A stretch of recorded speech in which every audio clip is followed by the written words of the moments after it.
नमस्कार, आप देख रहे हैं इंडिया न्यूज 13। उत्तर प्रदेश की धरती से हम लेकर आए हैं वो खबरें जो सिर्फ हेडलाइंस नहीं है बल्कि आपके जीवन का हिस्सा है, बल्कि उनका बारीकी से विश्लेषण करते हैं ताकि आप सत्ता के गलियारों से लेकर अपनी गली मोहल्ले तक की हलचल को समझ सके।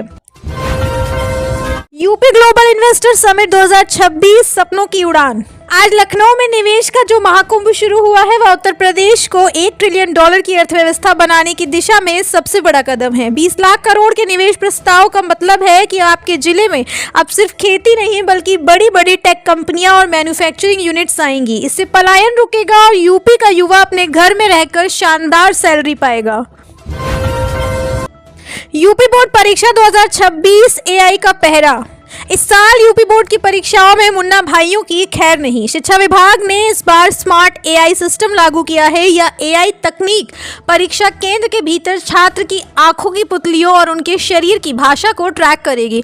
अगर कोई छात्र अनुचित साधनों का उपयोग करने की कोशिश करेगा तो कंट्रोल रूम में तुरंत अलार्म बज जाएगा। यह ईमानदार छात्रों के भविष्य की सुरक्षा है। राम मंदिर की दूसरी वर्षगांठ सांस्कृतिक क्रांति। 22 जनवरी 2026 को राम मंदिर प्राण प्रतिष्ठा के 2 साल पूरे हो रहे हैं। आज से अयोध्या को नो फ्लाई जोन और हाई सिक्योरिटी जोन में तब्दील कर दिया गया है। लेकिन विश्लेषण यह है कि इन 2 वर्षों में अयोध्या की जीडीपी में 100% से ज्यादा का उछाल आया है। यह मंदिर सिर्फ आस्था का केंद्र नहीं बल्कि उत्तर प्रदेश के पर्यटन उद्योग की रीढ़ बन चुका है।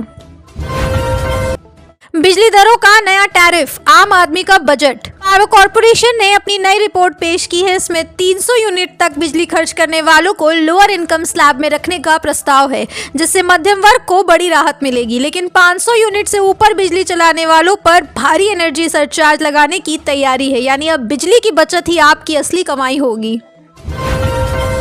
एक्सप्रेसवे पर नई स्पीड लिमिट, कोहरे का कहर। जनवरी की इस जानलेवा ठंड और कोहरे को देखते हुए पूर्वांचल और यमुना एक्सप्रेसवे पर अब वाहनों की रफ्तार 80 किलोमीटर प्रति घंटा तय कर दी गई है। बड़ी बात यह है कि अब चालान के लिए पुलिस की जरूरत नहीं है। आपके वाहन का फास्टैग और सड़क पर लगे सेंसर आपकी औसत रफ्तार मापेंगे और सीधे आपके बैंक खाते से जुड़े वॉलेट से चालान का पैसा कट जाएगा। मेट्रो रेल का विस्तार, कानपुर और लखनऊ की रफ्तार। कानपुर मेट्रो का दूसरा कॉरिडोर और लखनऊ का नया ट्रांस गोमती विस्तार अब अंतिम चरण में है। आज हुए ट्रायल रन का मतलब है कि अब आपको ऑफिस जाने के लिए ट्रैफिक जाम में घंटों नहीं बिताने होंगे। यह सार्वजनिक परिवहन का वह मॉडल है जो यूपी के शहरों को न्यूयॉर्क और लंदन की तर्ज पर खड़ा कर रहा है। डिजिटल हेल्थ कार्ड, पर्चों से आजादी। आज से यूपी के सभी प्राथमिक स्वास्थ्य केंद्रों पर डिजिटल हेल्थ रिकॉर्ड अनिवार्य कर दिया गया है। आपकी बीमारी, आपका ब्लड ग्रुप और पुरानी सर्जरी का सारा डेटा अब एक क्लाउड सर्वर पर होगा। जब आप किसी भी डॉक्टर के पास जाएंगे तो वह आपके अंगूठे के निशान या आधार ओटीपी से आपकी मेडिकल हिस्ट्री देख सकेगा। अब पुराने पर्चे खोजने की सरदर्दी खत्म।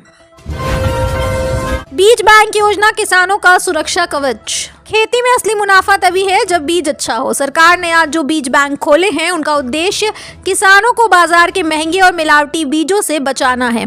इन बैंकों में ऐसी किस्मों के बीज रखे गए हैं जो 2026 की बेमौसम बारिश और गर्मी को झेलने की क्षमता रखते हैं। नोएडा फिल्म सिटी, रोजगार का नया सिनेमा। नोएडा में फिल्म सिटी के पहले फेज का काम आज आधिकारिक रूप से पूरा हो गया है। यहाँ सिर्फ फिल्मों की शूटिंग नहीं होगी बल्कि एनिमेशन, वीएफएक्स और पोस्ट प्रोडक्शन के बड़े हब बनेंगे। इससे यूपी के उन युवाओं को मौका मिलेगा जो टैलेंटेड तो हैं लेकिन मुंबई के खर्चों को नहीं उठा सकते। पुरानी गाड़ियों पर स्क्रैपेज पॉलिसी, पर्यावरण का सवाल।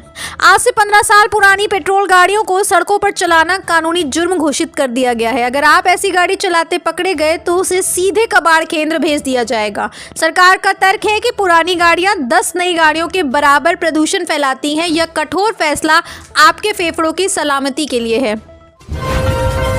तो ये थी आज की वो खबरें जो आपके जीवन के हर पहलू को छूती हैं। इंडिया न्यूज 13 पर हमारा प्रयास रहता है कि हम आपको खबरों के ढेर में ना उलझाएं बल्कि उन खबरों का सार आप तक पहुंचाएं जो आपके काम की हैं। याद रखिए, सूचना ही शक्ति है, लेकिन सही सूचना ही आपको एक जिम्मेदार नागरिक बनाती है। ठंड का प्रकोप बढ़ रहा है, अपना ख्याल रखिए और कोहरे में वाहन चलाते समय सावधानी बरतिए।